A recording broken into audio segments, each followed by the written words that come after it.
Bonjour. Bonjour. Ah ben on est productif en ce moment. Ah oui. C'est les constats à la chaîne. Ça va bien? C'est le printemps. Oui, c'est le printemps. Montée de la sève, des énergies. C'est ça. Ouais, ça doit être ça. Puis les voisins là autour, parce qu'il y a des maisons, quelques maisons autour, ils vont se demander qu'est-ce qu'on fait à venir là. C'est suspect. Une voiture qui s'arrête. On discute. Et deux voitures, oui. On discute et puis après hop, on se dit au revoir, ciao et on repart. Ils doivent se demander mais oui, c'est qu'on est en plein dans un quartier résidentiel. Et c'est quoi ce manège quoi? Alors un jour ils vont nous envoyer les... Là devant il y a des arbres qui est un chemin qui amène à une propriété en fait. Et puis derrière nous il y a des maisons, c'est sûr. Oui. Oh, mais un jour ils vont bien nous interviewer. Ils nous demander qu'est-ce qu'on fait là, pourquoi, vos papiers. Alors ça, tu vois, par exemple, en Suisse, il y a, je sais pas à présent, hein, mais il y a 30-40 ans, tu pouvais pas te poser là, on n'aurait pas fini la discussion, qu'ils étaient là. Déjà en train de... Ouais, entre vos papiers, vos trucs, qu'est-ce que vous faites? Déjà il y a 30 ans. Ah oui, il y a 30 ans. Actuellement, ça s'est plutôt calmé. Ah bon? Ouais, alors... Ici, ça prend de l'essor, mais là-haut, ça s'est calmé. Alors là-haut, c'est en Suisse et ici, c'est en France. Oui, c'est ça. Je traduis. Mais pour dire, la Suisse, c'est ça. Tu t'arrêtes quelque part dans une lisière de forêt. Ça va, on te laisse si tranquille. Tu t'arrêtes, si quelqu'un t'a vu, hop. Ah oui, téléphone. Il téléphone. C'était comme ça. Ça voulait dire un peu, tu vois, tu savais que tout ce qui n'était pas interdit était obligatoire. Et puis, il y avait la délation systématique. C'est fou, ce regard constant sur les gens, sur les autres. Une délation telle que même les personnages qui sont censés doivent venir, tu vois, tous ces gendarmes, tous ces gens-là, quand ils viennent, tu vois qu'ils viennent à contre-cœur, puis au bout d'un moment, ils te disent « Ouais, mais on nous a de nouveau téléphoné. » Ils en ont marre d'être sollicités pour rien, quoi. Puis comme ils sont obligés d'y aller à partir du moment où ils ont reçu un téléphone, parce que ça s'inscrit à quelque part, etc. Et les voilà barrés dans cette histoire. Oui, c'est fou, hein. Alors c'était ça, puis c'était... Quand tu arrivais sur France, moi je me rappelle, oui, il y a 40 ans, mettons, tu arrivais sur France, tu sentais un peu de liberté. C'est-à-dire tu pouvais t'arrêter, tu pouvais pique-niquer au bord d'une lisière de forêt sans qu'on vienne te chercher, te poser 36 000 questions. C'était pas dans chaque fois un interview, tu vois. Et à présent, tu vois que ça commence à se resserrer, il y a de plus en plus de problèmes partout. Faut dire que bon, voilà, il se passe des choses, mais voilà. Ah bah bien sûr. Il se passe beaucoup plus de choses dans les foyers que... Je dis pas qu'il n'y a pas de... Que dehors, hein. Il n'y a pas de raison à ça, je veux dire, c'est que c'est fatigant aussi, tout ça. C'est oppressant. Voilà. En parlant de ce qui se passe dans les foyers, etc., tu vois, quand tu prends conscience avec, tu vois, tu as les actualités, tu as Facebook, de tout ce qui se passe dans le monde, après tu te dis, mais bon sang, à chaque minute qui passe, il se passe des horreurs dans le monde, quoi. Tu vois, pendant une discussion qu'on a, là, combien de meurtres, combien d'horreurs qui se sont perpétrées, non-stop. Ah oui, c'est vertigineux, quoi. Oui, c'est vertigineux, on y est en plein. Là. Ah, mais ça a toujours été comme ça, quand même. Non. Non? Bah, quand même, les guerres avant, il y a eu mais des batailles, des machins. Ça veut dire quoi, avant? Bah, tu parles de 14-18 ou quoi? C'est pas avant, ça.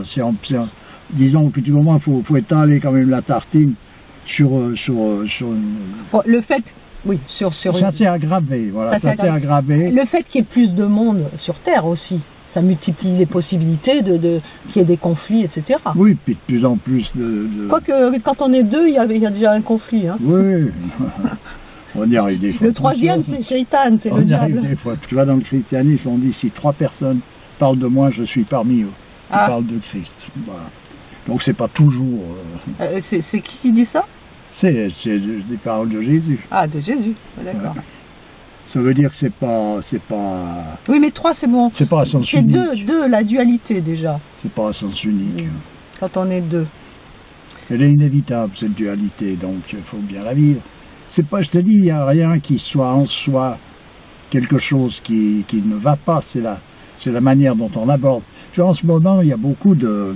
D'ailleurs, on m'a posé beaucoup de questions, montré beaucoup de choses concernant des personnages qui font toute une gymnastique pour que chacun se libère de contraintes et agisse selon son ressenti. Ah, le ressenti. Alors là, le ressenti. Je ne sais pas que ça n'a pas de raison d'être. C'est bien sûr que le ressenti il existe et puis il a sa valeur. Le problème, c'est que... Mais justement, quelle valeur a-t-il? L'intérêt, c'est de savoir... il faut une référence. Autrement, chacun ressent ce qu'il ressent. À présent, qu'est-ce qu'on en fait de ce qu'on ressent? Il faut bien une référence pour savoir la valeur que ça a. C'est-à-dire qu'il y a le ressenti par rapport à des influences subjectives, hein, des manipulations extérieures, tout ce monde-là, et il y a le ressenti quand tu es en accord avec le principe et que tu as le discernement. Ça te sert d'outil dans ce cas-là. C'est pas une référence, le ressenti.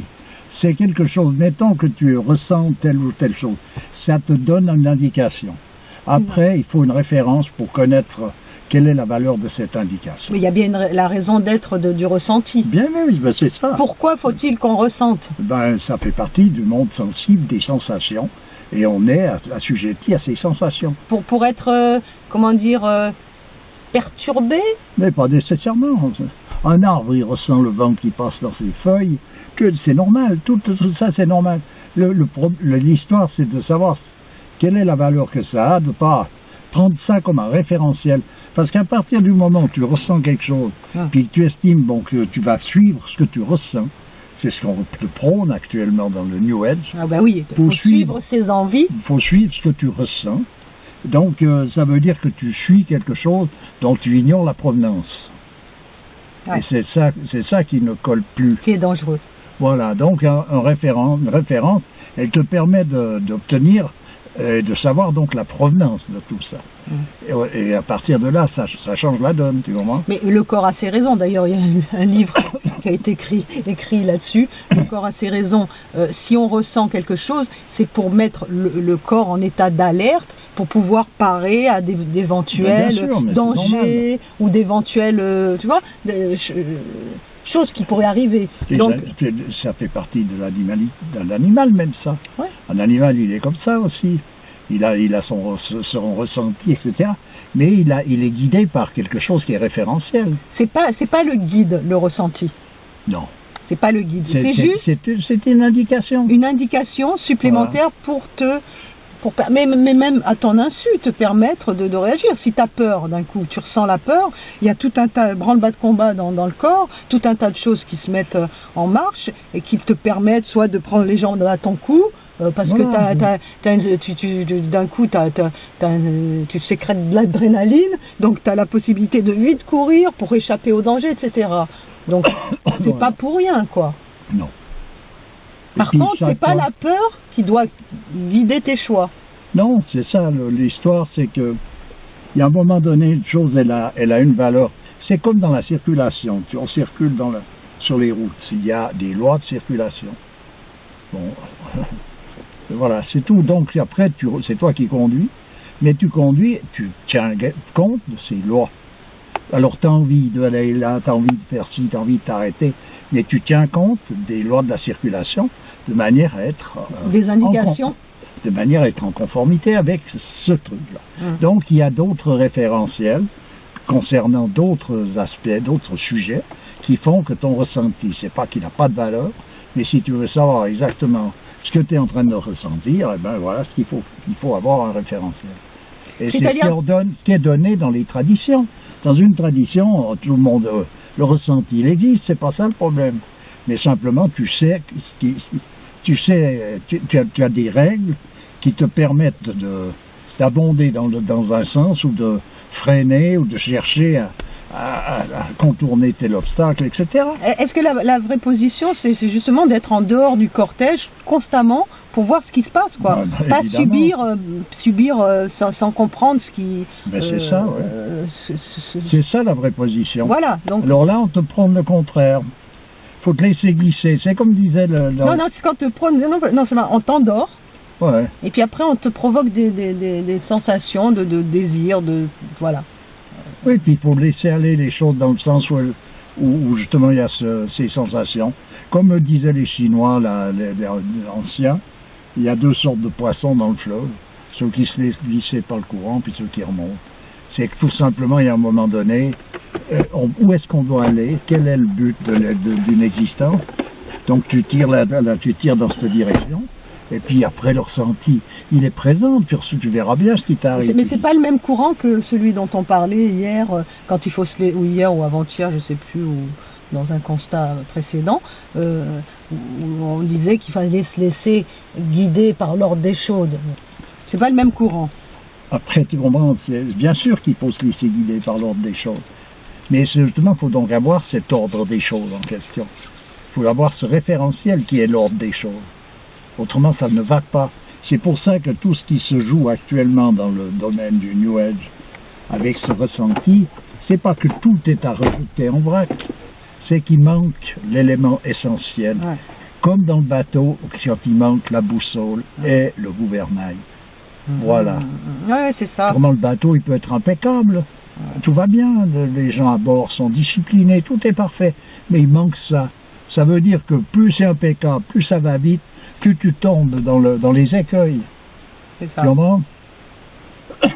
Le mouvement New Age, c'est vraiment spécifique pour cette Parce que je présume qu'un pédophile, il doit suivre ce qu'il ressent. Hein. Mais même n'importe quelle personne qui sous dépendance, hein, que ce soit la cigarette, le machin, mais voilà. Il suit ses envies. Voilà. Parce que si tu vraiment... C'est pour ça que maintenant ils en arrivent sur les paquets de cigarettes à mettre des images horribles, des messages horribles, tu vois, tu te rends compte, tu prends un truc et c'est marqué en gros, fumer tu. Ouais. Et tu y vas quand même. Bien sûr. Donc c'est pour ça que maintenant ils n'ont aucune crainte, puisque de toute manière, l'homme est asservi à un tel point que voilà, il suit tellement ses désirs, plutôt que le bon sens, que voilà, il est foutu. Alors je te dis, c'est pour ça les noms, les mots n'ont plus de signification. Quand tu parles de bon sens, ça veut dire quoi? Chacun prend, machin. Il y a un référentiel, voilà. Et c'est ce qui était donné, offert, dans le cadre d'une tradition, quand les gens vivaient selon les préceptes d'une tradition, c'était donc l'apport de ce référentiel continu. À tout égard, pour tout un chacun. Ce qui veut dire que tout le monde ressent pas, dort, court.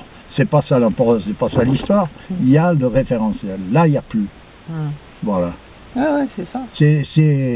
C'est dans le monde, dans une société, il faut ce qu'on appelle une autorité. C'est ce qu'on avait dit une fois, c'est comme un corps sans tête. Voilà, c'est ça. Voilà, le corps, il bouge, il gesticule dans tous les sens, mais il n'y a pas la tête pour commander. Voilà, alors il faut cette autorité. Et l'autorité spirituelle, actuellement, elle est remplacée par quelque chose qui fait semblant de l'être. C'est un leurre, c'est un appôt, comme on dit dans la chasse. C'est un leurre. Voilà. C'est pour ça que l'histoire du ressenti, j'entends ça partout, parce que faut suivre, pour comprendre les émotions, ça a une importance. Bien sûr, tout a une importance, je comprends bien. Mais ça, c'est le truc, on avait parlé d'Aleister Crowley, de fais ce que tu veux. Fais ce que tu veux, do what you want. C'est-à-dire, fais tout ce que tu veux, tout ce que tu as besoin, tu as envie, suis tes envies, voilà, vas-y. Ben ça, c'est l'esclavage. Ben c'est ça, l'esclavage, tout à fait. D'ailleurs, Aleister Crowley, qui était un mauvais gars quand même, il disait bien que l'homme qui ne sait pas se commander, il faut qu'il obéisse. Voilà. Parce que c'est le premier apprentissage à faire, c'est d'apprendre à se commander. Et c'était ça les préceptes dans une tradition, mais même au niveau du personnage qui est simplement en train de s'occuper de ses champs, de son métier, d'une occupation quelconque. Parlons pas encore d'un métier parce qu'il y a toute une structure, mais je veux dire, de toute façon, lui, il apprenait déjà à se commander. Dans un métier, tu apprends à faire les choses comme tu dois les faire. Mais quand il tu ne les fais pas comme tu as envie de les faire. Voilà, oui, tout à fait. Et quand tu n'arrivais pas à te commander, tu obéissais, Ben, mais tu obéissais à une autorité spirituelle. Oui, ou une autorité dans le cadre d'un métier, un personnage de métier qui, lui, est un personnage de métier accompli. Donc, lui t'indique comment on fait les choses. Et puis, il y a non seulement une indication pratique sur le travail en lui-même, mais il y a une indication qui est d'un autre ordre sur l'éthique correspondante, de manière à ce que tu fasses ton travail de telle façon, dans telle ambiance, de manière à ce que tu rayonnes quelque chose qui soit ça plutôt qu'autre chose. Tu comprends? C'était ça le compagnonnage, c'était tous les métiers comme ça. Alors qu'aujourd'hui, l'homme, il obéit à quoi? Bon, il obéit. C'est qui dirige? Il n'y a plus de métier. Non, mais c'est qui dirige? Bon, voilà. Souvent, il n'y a plus de métier, il n'y a plus rien du tout. On est dans un capernaum total, il faut bien le comprendre. Alors qu'on peut venir dans un capernaum comme celui-là, commencer à chanter, qu'il faut suivre son ressenti. Voilà, t'es mal barré. Pour arrêter le délire. Alors, tu as un truc à nous montrer sur l'Égypte ancienne et les pyramides, tiens. Ben, je n'ai pas montré grand-chose. Il faudra mettre le lien. C'est sur YouTube. Il y a un film concernant les pyramides qui est intéressant à plus d'un titre. Il y a des éléments manquants. Mais je veux dire, indépendamment de ces éléments manquants, ça vaut la peine de regarder. Voilà. Tu mettras le lien. Pour moi, ce qui manque déjà, c'est de nouveau une référence un peu plus solide, tu vois, qui te permet d'éviter tout le temps cette espèce d'écueil où on considère les pyramides comme des tombeaux de personnages qui avaient plus ou moins de pouvoir à une certaine époque. C'est à mettre de côté parce que si on veut considérer les pyramides comme des tombeaux, je crois que je l'ai déjà dit, il faut considérer alors ça comme le tombeau d'Hermès, c'est-à-dire le tombeau, c'est-à-dire ce qui renferme la connaissance hermétique. Ouais. Et donc, pardon. Et les personnages qui sont eux-mêmes ensevelis et momifiés dans ces pyramides, c'est des personnages qui étaient censés détenir cette connaissance. Raison pour laquelle ils sont là, c'est pas parce que c'est pas des histoires de réseaux et de petits copains comme à présent, tu comprends? Il y avait un sens à tout. À une certaine époque, tout avait un sens qui dépassait les considérations de l'animalité humaine. Et alors, qu'est-ce qu'ils disent de beau dans ce film? Je l'ai pas vu encore. Oh, mais ils donnent toutes sortes d'indications concernant la position de ces pyramides, la dimension de ces pyramides, le calcul qui est fait par rapport au nombre d'or, enfin, des choses qui ont déjà été vues dans plusieurs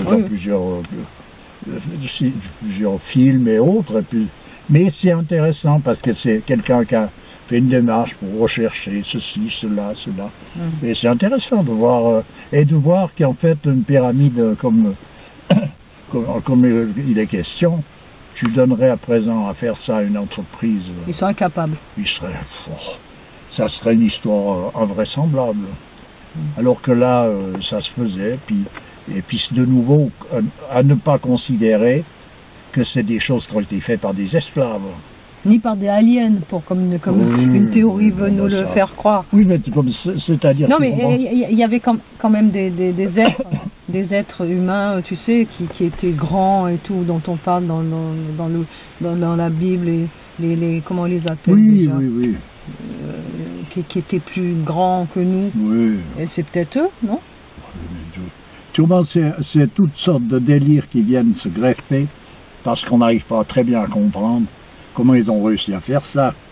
Mais même, tu vois, quand tu vois des blocs de rochers qui se font le poids qu'ils font et que tu les vois installés à je sais pas quelle hauteur, grand, pas grand.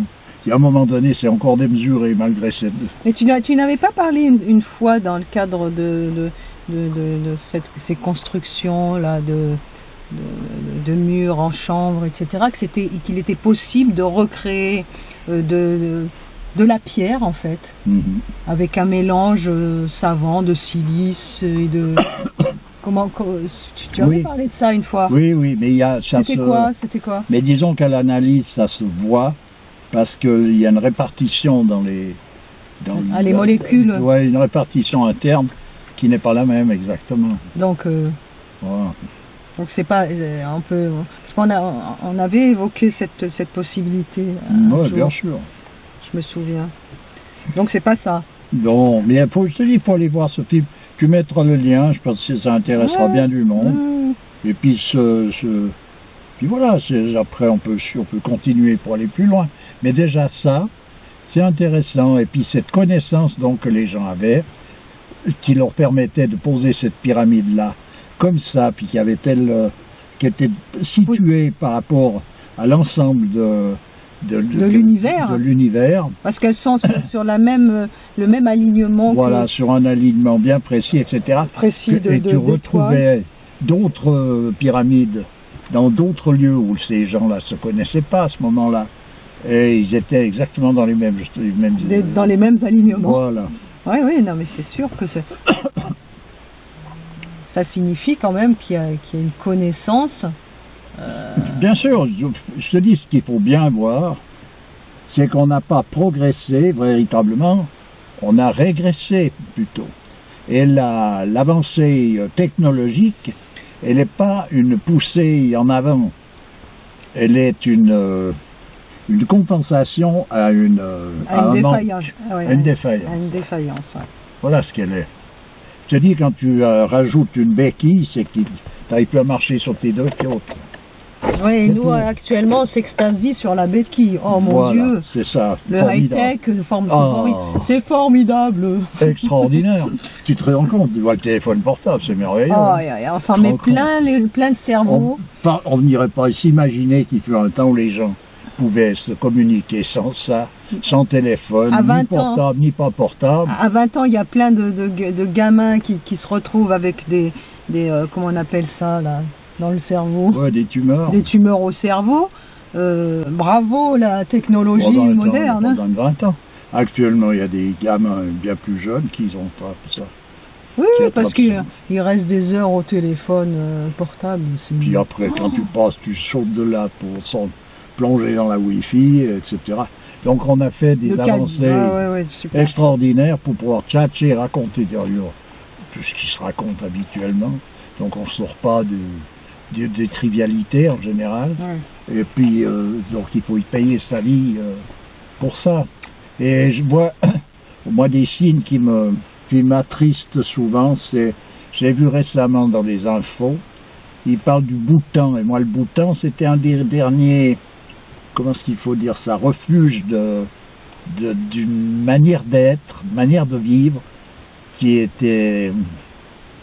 datait de très longtemps et qui était quelque chose de remarquable. Qui était préservé, quoi. Voilà. Et la tradition était vraiment préservée. Les voilà envahis par Internet et les téléphones portables. Ah ben voilà, ils sont cuits. Donc oui, ils sont cuits, les carottes sont cuites.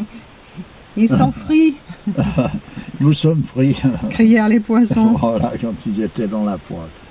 Voilà, c'est ça. Ah mince. Eux aussi. Ouais. Eh ben, ils doivent être très contents en plus, ils doivent se frotter les mains. Ils se régalent, tu t'imagines. C'est ça qui est fou, c'est que malgré tout, ce modernisme, c'est une attraction incroyable. tu vois, personne ne peut résister. Mais ça, c'est comme tous les leurres. Un appôt dans la chasse, c'est ça. Tu tapes sur un truc, ça fait le bruit du merle. Le merle, il accourt. Ah ouais. Tu vois, tu répands de l'amour au rat dans ton galetas, les rats viennent manger ça. C'est un piège. Ouais. Voilà. Eh oui. Non, c'est terrible comme histoire. Mais on est en train de la vivre et puis il faut se la consommer jusqu'à la ligne. Jusqu'à la Qu'est-ce que tu ligne. veux faire? On peut rien changer à tout ça. Enfin voilà, pour dire. Et pour en venir à ces pyramides, ben, tu mettras ce lien. Et puis voilà, il faudra aller regarder ça, ça vaut la peine. Voilà. À part ça. À part ça, ben écoute, hein, je sais pas. Les événements se resserrent de plus en plus. Par rapport à quoi, tout? Par rapport à tout l'ensemble de la population. Tu vois, d'ailleurs, il y a une chose qui est assez drôle. Il y a des choses qui sont aberrantes à présent, actuellement on le voit. Pourquoi est-ce qu'on ne se préoccupe pas justement de ces ondes qui sont mortelles, qui sont graves, qui sont mortifères, de toute cette nourriture falsifiée, de ce nucléaire qui est en train d'entortiller, de détruire tout? C'est parce qu'en fait, tout le monde, il y a panique à bord. Les personnages censés être dirigeants, ils se remplissent les poches en pensant se faire un pécule et se faire une cachette. S'il y a une centrale qui pète, ils sont cuits pareil. Il y a même avec tous les trésors qu'ils auront ils ont l'illusion qu'ils vont pouvoir se mettre à l'abri de ceci, de cela. Ils font des calculs sur la comète. Et puis la seule chose qu'ils voient, d'ailleurs la Terre, on voit bien qu'il n'y a pas besoin d'avoir inventé je sais pas quoi pour voir qu'elle est cuite. Elle est à bout de souffle. Elle est à bout de souffle sur toute la ligne. Bon, après, donc, elle a une capacité de régénération, hein, de toute manière, à long terme, il faut des milliards d'années, mais elle se régénérera, elle. Ben, ça, c'est une chose. Mais l'histoire, c'est qu'on en est là. Alors, la seule solution qu'ils ont trouvée, c'est d'exterminer la population dans une grande mesure. Ouais. Puis qui vivra verra, c'est-à-dire que ceux qui resteront, eux, ils auront un peu plus de place. Puis chacun a l'impression veut faire en sorte pour être parmi ceux qui restent. Et puis tant pis pour les autres, moi ça me branche pas du tout. Hein. Mais je veux dire, on en est là, on s'en est là. Moi je leur laisse ma part sans problème. Oui. Alors là, c'est pas un problème. C'est pas un cadeau. Non, c'est pas un cadeau, donc vous ne vous disputez pas. Hein. Non, non. Non, c'est terrible hein, comme histoire. D'autant plus qu'ils sont en train de faire des recherches sur Mars pour aller envahir aussi maintenant d'autres planètes. Oui, il faut les laisser faire. Donc c'est bien, ils vont aller semer la... Mars, c'est la planète qui était l'emblème, c'est la planète qui correspond à la guerre. Oui, oui, c'est vrai. Qui symbolise la guerre, le fer. Tout c'est extraordinaire. Oui, oui, bah oui. Alors voilà ce que tu choisis. Tu choisis. Non, alors qu'il n'y a aucune condition réunie pour y vivre. Hein. Mais bon, ils vont en recréer tout ça. Oui, bah bien sûr. On a fait des progrès dans la technologie. Ah oui. Enfin bref, c'est pitoyable sur toute la ligne. Mais il y a quand même, malgré tout ça, il y a moyen de retrouver quand même quel est comment ce qu'il faut dire. Je dirais même que ça nous y aide. Dans une certaine mesure, tu vois. Ça nous y oblige. Ouais, bah oui. Et qu'il faut savoir que dans chaque tradition, on peut retrouver les éléments essentiels nous permettant d'avoir un fil d'Ariane, donc une boussole et un gouvernail. C'est possible. Et c'est possible pour tout un chacun. Parce que, comme on l'a déjà dit souvent, il n'y a pas d'injustice. Sur le plan céleste, il y a de l'injustice. L'homme peut se comporter injustement, parce qu'il se comporter injustement, ça veut dire donc ne pas se comporter conformément à sa vraie nature, mais à se laisser embarquer par des forces obscures, c'est-à-dire par quelque chose qu'il devrait maîtriser. Au lieu de le maîtriser, il se fait commander par tout ça. Alors c'est ça C'est là où ça ne joue pas, c'est là où il y a de la justice. Mais l'homme moderne ne comprend pas que sa vraie libération, c'est d'être soumis à un ordre divin. Ah ben voilà. Pour lui, ça c'est une vraie soumission. Voilà. Et il oublie tout ce qui l'a servi. Et qui lui donne l'illusion d'être libre. Il est libre de fumer, de boire, de se mettre dans... Voilà. Donc pour lui, c'est ça la liberté. C'est ça. Alors c'est pour ça que moi je m'étais ingénié à donner quelques références de livres, d'écrits, de choses comme ça. Parce que les personnages qui en sont souvent là, ils le sont par ignorance. On te met dans l'ignorance, on te fait baigner dans cette ignorance. On te dorlote dans cette ignorance. L'ignorance, c'est le terrain de jeu dans lequel tout le monde est obligé d'évoluer. C'est pas à l'école que tu apprends quelque chose de cet ordre, ni même à l'université. Dans n'importe quelle salle d'études, on va pas t'expliquer de quelle manière, quelle est la raison d'être de l'homme, quel est le but de notre venue au monde, etc. On est bien d'accord. Donc, il faut chercher ça, à retrouver ça, ce qui nous permette donc de comprendre quelle est notre raison d'être, mûrir ça de manière à aller dans cette direction-là, qui est la direction dans laquelle on doit aller. Donc c'est une indication, voilà, c'est là que ça se passe. Tu vois, et actuellement, il y a à la portée de tout un chacun cette possibilité-là, qui était certainement beaucoup plus difficile à une certaine époque qu'actuellement. Alors c'est vrai que c'est plus compliqué de suivre des disciplines traditionnelles dans une... Enfin, c'est pas évident, c'est quand même... Il y a quand même un côté astreignant, quelque part. Bien sûr. Hein, tous les jours, il faut faire tel truc, etc. Mais quand tu vois les gens qui font pas ça, tous les jours, ils font des choses qui les asservissent encore de plus en plus. Bien sûr. Donc... ils passent leur temps à s'angoisser, etc. Alors je dis pas que une fois que tu as pris le chemin pour aller vers Dieu, comme par miracle et par enchantement, tout s'évanouisse, tu restes avec tes angoisses, avec tes peurs, avec machin. Si, des fois, elle décuple. Même elle décuple, pardon. C'est pas ça le problème. Parce que souvent, il y a un grand nettoyage qui se fait. Tu vois, ça fait mal quand c'est rentré, mais ça fait encore plus mal quand ça ressort, tu vois. Donc, voilà. Mais par contre, la finalité, c'est pas un leurre. Voilà, c'est ça. Voilà. Et ça se ressent, pour parler du ressenti, on le ressent bien quelque part au fond de nous-mêmes, qu'il y a quelque chose qui, même si on n'y voit pas le bout, qu'on est dans une période même obscure, il y a quelque chose d'exaltant, de grisant, qui va au-delà même de ça. Il y a une compréhension de quelque chose. Oui, voilà. Comme disait la mère Teresa quand elle dit « je fais comme si c'était vrai ». Alors qu'elle croyait en plus rien. Voilà, c'est comme si dans un bateau qui remue, tu sens au fond de toi qu'il y a quelque chose de stable et d'apaisé. Voilà, c'est ça. Alors, tu es dans la tempête, évidemment, mais tu es en accord avec quelque chose, tu es en harmonie avec quelque chose. Ce qui donne cette indication, c'est quand même, c'est ça, la conscience. Voilà, la conscience, elle est là. L'état de conscience, il est là, il est présent, pour nous donner des indications. Si on va à un moment donné, simplement, il faut arriver à être dans cette position-là. Et puis, il faut ces référentiels pour contourner les différents obstacles. Et après, le ressenti, tu le ressens tout le long de ton parcours. Tu n'as pas besoin de faire des gymnastiques pour chercher à ressentir. De toute façon, tu fais que ça.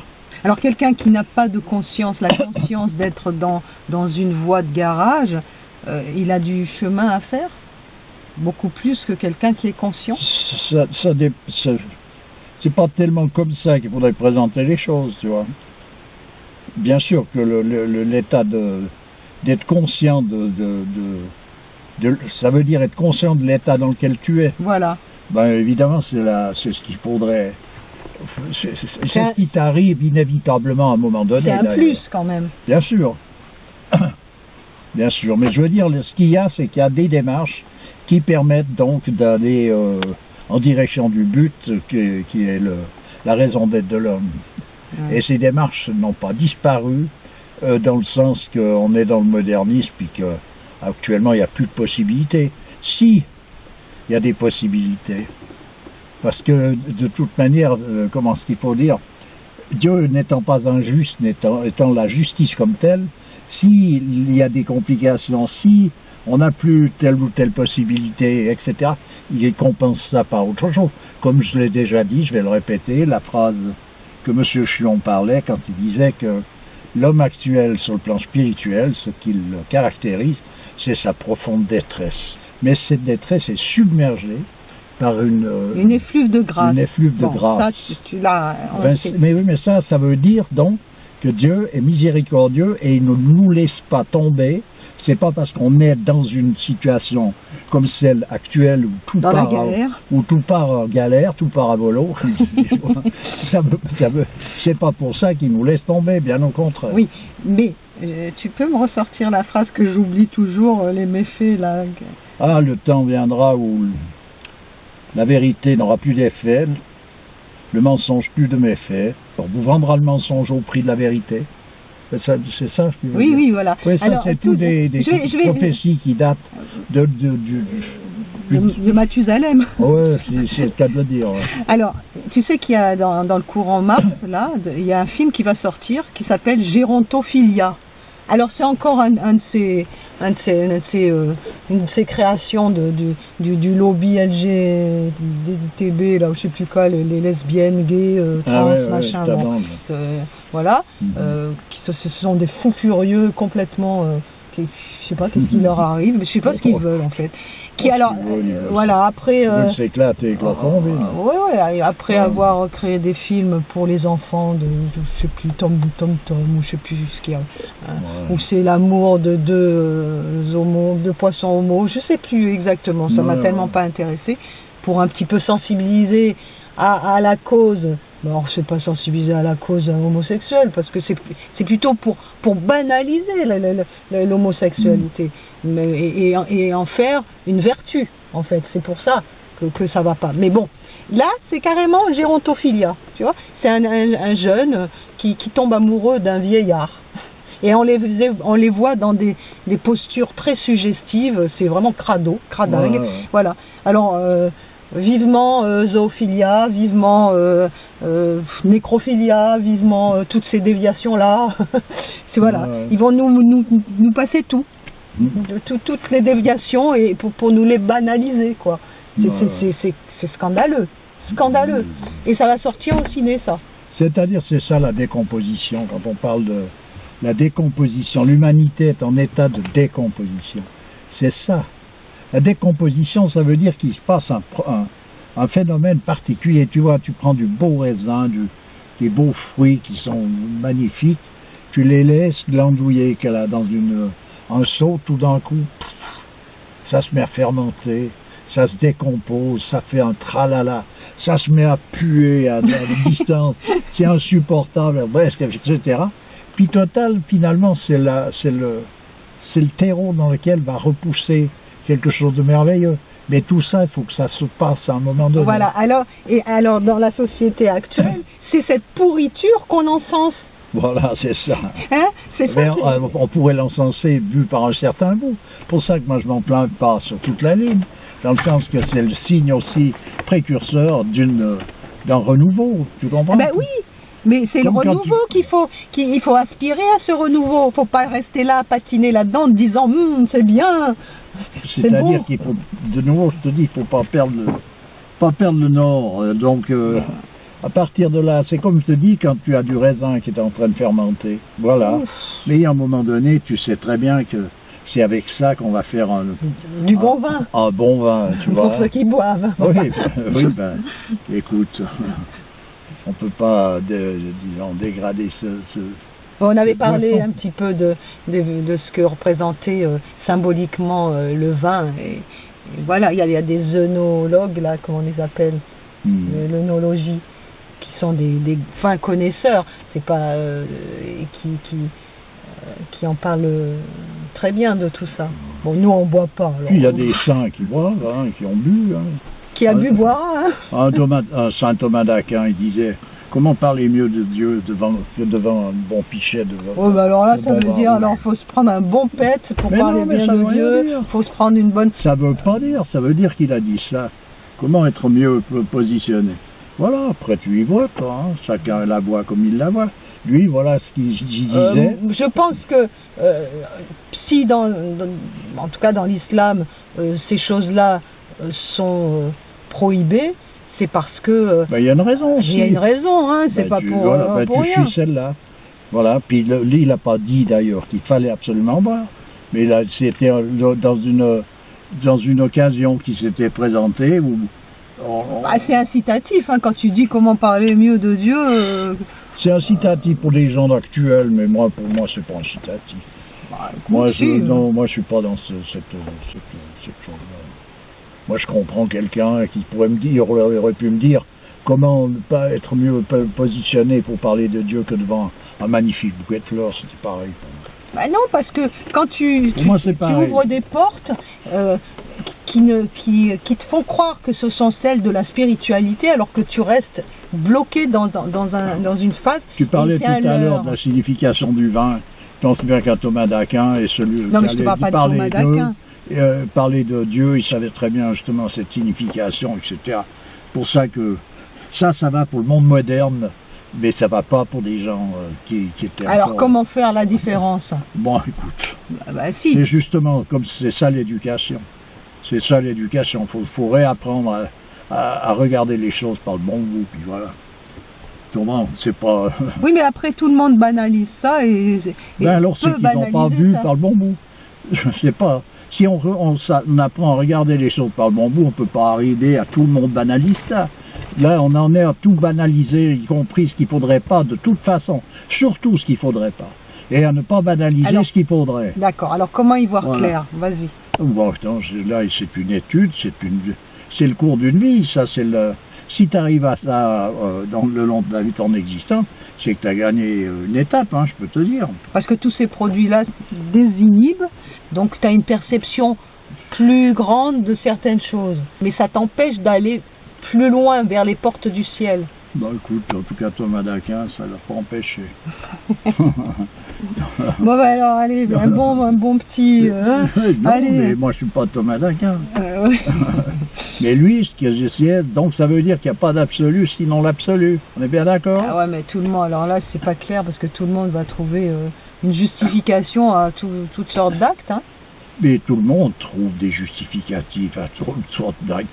Il n'y a qu'à voir ce qui se fait comme acte de nos jours, dans tous les domaines, et qui sont justifiés.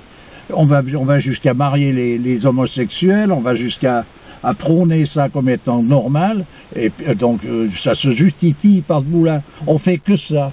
Justement. Alors que c'est pas parce que Thomas d'Aquin a bu du vin. Hein. Non, mais c'est pas ça. C'est par rapport au vin, il est dit qu'il y a un bien dans le vin. Mais l'homme, il a une faiblesse qui fait qu'il ne peut pas contrôler certaines choses et ça peut le pousser à... la preuve, c'est que voilà, ça peut te pousser à boire et à devenir... Mais c'est pas pour tout le monde, ça, si tu veux que je te dise. Ah, donc il y a des gens, une élite de gens qui peuvent boire. Mais c'est-à-dire, c'est pas qui peuvent boire. Il y a toujours des personnages qui sont capables de se commander et d'autres pas. Donc il faut des règles sociales de manière à ce que tout le monde puisse vivre en harmonie. On est bien d'accord. Tu sais très bien que comme dans toute dépendance, entre guillemets, quand ça devient... Moi, je parle de dépendance quand c'est quotidien. Tous les jours, une personne a besoin, aussi peu soit-il, d'un produit. Tu sais très bien qu'à un moment donné, il trouvera tous les justificatifs du monde pour se conforter dans sa position et dire que tout va bien. Non, mais il y a des gens qui ont vécu toute une existence jusqu'à venir vieux, qui buvaient de temps en temps ou qui buvaient un verre de vin en mangeant un repas. C'est des gens qui travaillaient, etc., qui n'ont jamais abusé de tout ça, comme on pourrait en faire, je sais pas quelle histoire. Et puis c'est tout, c'est pas ça qui les empêchait de s'approcher de Dieu, c'est pas vrai ça. Faut arrêter de comprendre, faut pas rendre absolu ce qui ne l'est pas, c'est tout. Oui, mais... Après, non, ça veut pas dire que je vais dire que dans l'islam on a tort de ne pas boire du vin.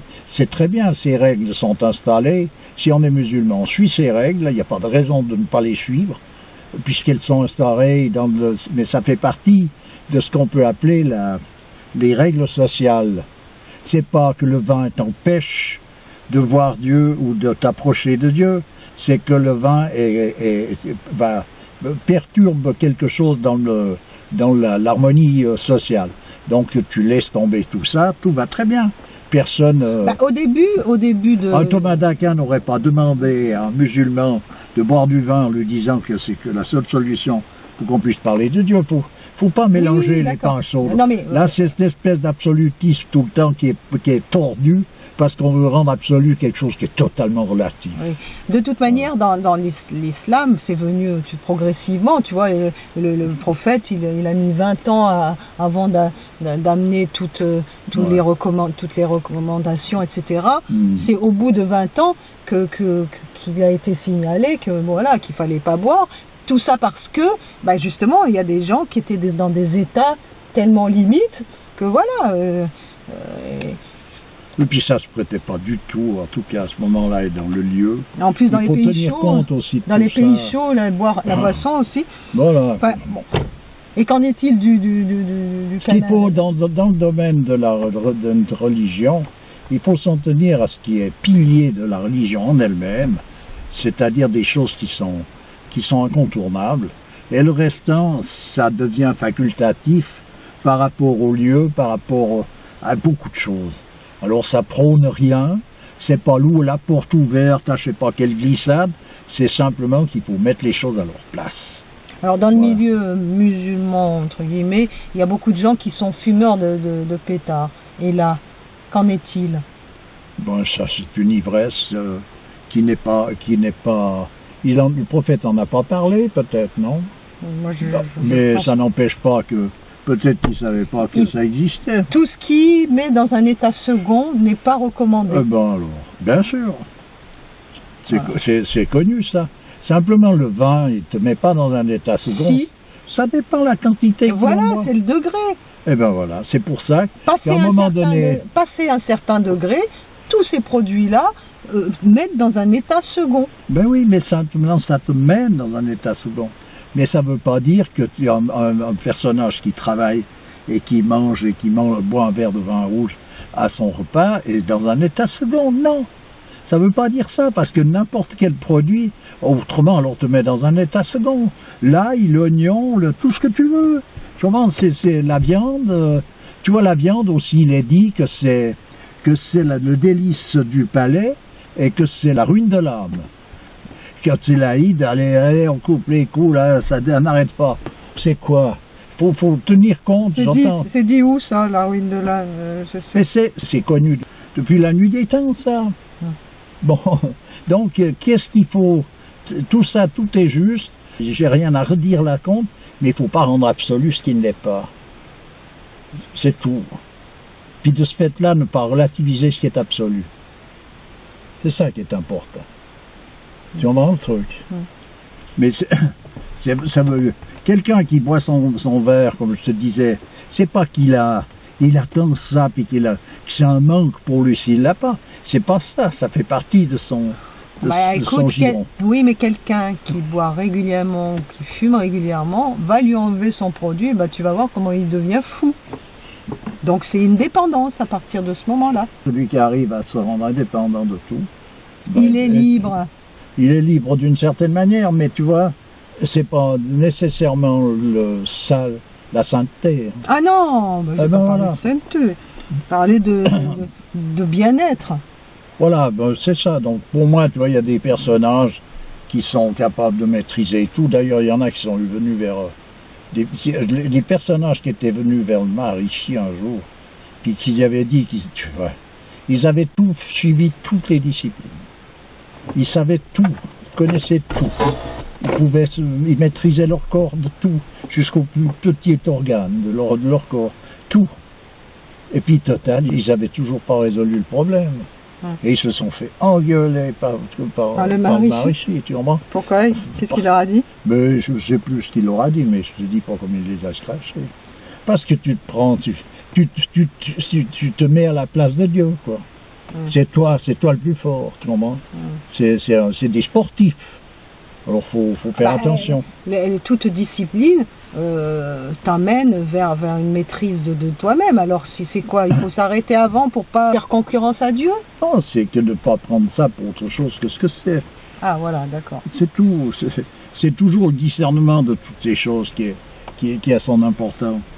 C'est pas en soi, il faut ci, il faut là. Moi, c'est pour ça qu'actuellement, je vois une catastrophe dans le monde religieux. C'est ce il faut pas constamment. Et puis que ça devient ça devient quelque chose d'incontournable, ça vient... En fait, la voie juste, c'est la voie du milieu. Oui. De l'équilibre. C'est l'équilibre, là. De l'harmonie. Voilà, c'est l'équilibre. Alors, c'est pour ça que c'est intéressant de prendre connaissance avec les différents livres qu'on a déjà parlé, de manière à aborder, disons, une tradition, celle dans laquelle on vit d'ailleurs, où on peut appartenir dans le monde chrétien et apprendre à savoir ce que c'est, quelles sont ces règles, quelle est la valeur de ces règles et qu'est-ce qui est essentiel là-dedans, et puis quelle est l'attitude essentielle dans toutes ces choses et dans tout ce que l'on a et tout ce que l'on fait. Un homme de métier, il doit être près de Dieu d'une manière continue dans tout ce qu'il fait. Et tout le monde devrait être dans cette position-là. Tout ce qu'on fait, on doit le faire comme si Dieu nous tient par la main. Voilà ce qu'on devrait faire, de la position qu'on devrait avoir. Que tu boives un verre de vin ou que tu n'en boives pas, que tu manges de la viande ou que tu n'en manges pas, tu verras bien ce qui t'arrive. Et le fait de vouloir légaliser le hashish, par exemple, tu trouves que c'est une bonne chose? Oh, qu'est-ce que tu veux? Dépénaliser, oui, mais légaliser. Il faut quand même des garde-fous, peut-être, qu'est-ce que non? tu veux? Mais il n'y en a pas de garde-fous. Bah si. Mais tu peux légaliser, si, sans plus me rapporte plus qu'ils sont plus ma poison.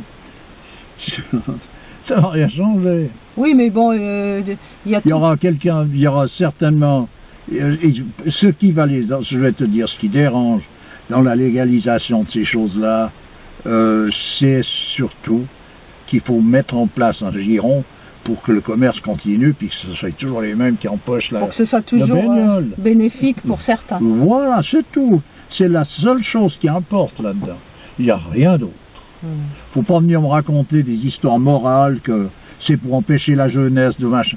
Faut arrêter le délire. D'autant plus que tout un réseau de marchés parallèles, des petits, plein de jeunes là qui vivent que de ça, ils vont se rabattre sur des drogues beaucoup plus dures du coup. Si ça s'est légalisé. J'en sais rien. Donc ça va être le trafic de drogue encore plus dur. Mais ça c'est pas. Actuellement c'est déjà en place tout ça. Actuellement il y a des drogues, ils s'en inventent tous les jours, des trucs faramineux pour ceux qui veulent s'envoyer jongler et qui coûtent de moins en moins cher pour ceux qui les fabriquent. Alors pourquoi la France résiste, à ton avis? Résiste à quoi? Il y a plein de pays où c'est dépénalisé, la Hollande, l'Espagne, etc. La France résiste. Parce que ça leur permet d'encaisser peut-être des amendes pendant ce temps qu'il y a des thunes, quoi. J'en sais rien, mais de toute façon, il ne faut pas considérer les choses sur le plan moral, sur le plan d'une éthique, sur le plan d'un bien-être pour l'homme, ou d'un respect de l'homme, etc. Il faut tout virer ça, parce que ça, c'est du bidon. Oui, bien sûr. Ça, c'est le drapeau qu'on te fait briller. Voilà. Mais la réalité, c'est toujours une affaire économique bien ou sûr. Démographique. Alors, tu n'as pas besoin de chercher. C'est comme les guerres. Il y a aussi des vertus thérapeutiques au chanvre. Et ça, il y a des pays aussi qui traitent certaines maladies avec ça. La France, pour l'instant, n'y vient pas à ça. Pourquoi? Parce qu'ils n'ont pas trouvé l'emplacement où ils peuvent taxer. Faut que ça soit remboursé par la Sécu, bien je sais pas quoi. Faut remettre en place tout ça. Donc c'est pas encore au point. Ouais, c'est pas au point. Quand ça sera au point, ben évidemment. Bon, ils te vendraient n'importe quoi. Et c'est pas un souci. Non mais ça, il paraît que c'est quand même au niveau thérapeutique, parce qu'ils enlèvent le THC apparemment, ce qui fait que ça pète la tête, mais ils gardent le principe actif, et ce principe actif apaise la douleur. De toute façon, il reste du produit parce que pour apaiser la douleur, c'est justement ça rentre dans le cadre d'un de ces produits dont tu vas dépendre. Oui, comme la morphine. Non, mais tu dis, de toute manière, là-dedans, faut pas chercher midi 14 heures. On est dans une période où tout ce qui se fait pour une raison économique ou démographique. Et non pas, et absolument pas pour une raison philanthropique. En France, ça n'existe pas. Et en tout cas pas pour une éthique, ni pour le bien de l'humanité. Oh non, non, là. Bah, la preuve, quand tu vois l'état du monde, tu vois bien que rien n'a été fait. Rien n'a été fait pour le bien de l'humanité. Alors à présent, qui nous prône ça pour faire avaler la Valda, c'est une chose. Mais je pense quand même il y a de moins en moins de monde quand même qui finit, qui y croit. Détrompe-toi. Oh non, mais c'est pas possible. Et pourtant. Oh non, non, là faut moi j'en vois beaucoup autour de moi qui s'illusionnent. Hein. Ah ben alors, non, c'est. Mais il y en a aussi qui. C'est mignon tout plein. Oui, mais il y en a aussi quand même qui ont pris conscience quand même. Bon, il semblerait quand même, c'est quand même gros comme une montagne, non? Ouais. Ok. J'ai pas besoin d'avoir. Moi j'ai de mauvaises vues, mais je peux t'assurer que ça c'est pas mis longtemps à le voir quand même. Oh non. Ok, bah écoute, je te remercie. Oh bah écoute, c'est toujours avec plaisir. Hein. Peut-être demain alors. On discute à bâton rompu. Ah bah ouais, c'est vraiment ça. Ouais. Hein, donc bah sûrement à demain. Oui, on remettra quelque chose, peut-être une couche sur la. Ah oui, je voulais dire. Sur le destin. On avait fait un constat que j'ai pas passé. Parce que j'ai pas eu le temps, mais je le passerai un jour, où on répondait à quelqu'un qui nous demandait par rapport au taoïsme, qui nous posait une question. Voilà, oui. Donc la réponse avait été c'est pour ça que je dis à la personne de ne pas s'inquiéter, on reviendra là-dessus. Allez, au revoir. Au revoir.